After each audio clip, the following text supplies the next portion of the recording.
All right, so let's say we're gonna have an example of a shoulder surgery. So let's say before you go into surgery, this is your shoulder. You have your humerus here, then you have your socket here, and you have this whole, whatever your configuration of the shoulder is here, right?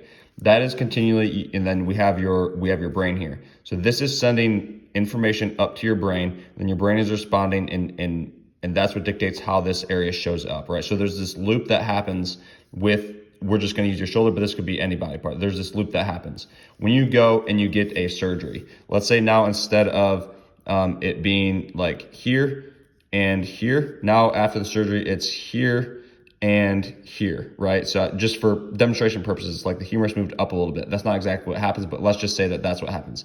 The important point here is that there's a change when you have that surgery, right? So now we have a completely new configuration in your shoulder here. So like understand that this is what it was like before going into surgery. You got knocked out. And then when you wake up, this is now what it's like. So we have your brain here, right? And your brain has this map. Like let's say that there's a map in your head of what the shoulder was before you got that surgery.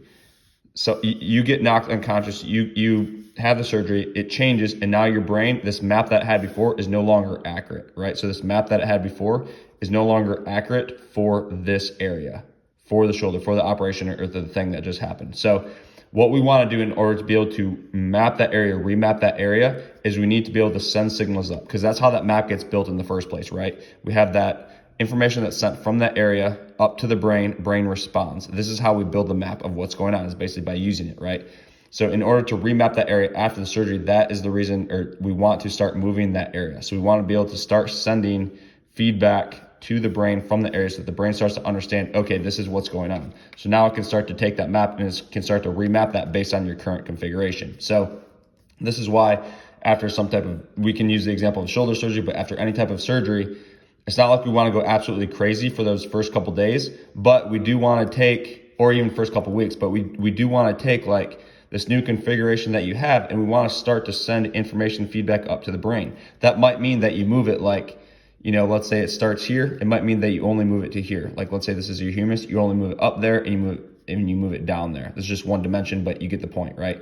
We move it up, down, we rotate a little bit, we go side to side, just an inch, just with the intention of moving it, because just with the intention of moving it, we start to send more or stronger feedback up to the brain about what's going on there. Brain then can get that, it can respond, and this response is basically, this response here from the brain based on what's coming in and how it's processed. This response is what determines like pain, tightness, restriction, right? All these things are that response is coming back from that feedback being sent up. So as we start to use it more, as your brain starts to get that map and starts to understand what that configuration is, and it starts to understand like, oh, I can actually move it, it's starting to heal, etc., then that's what allows more range of motion to occur, and then these things to not show up as much.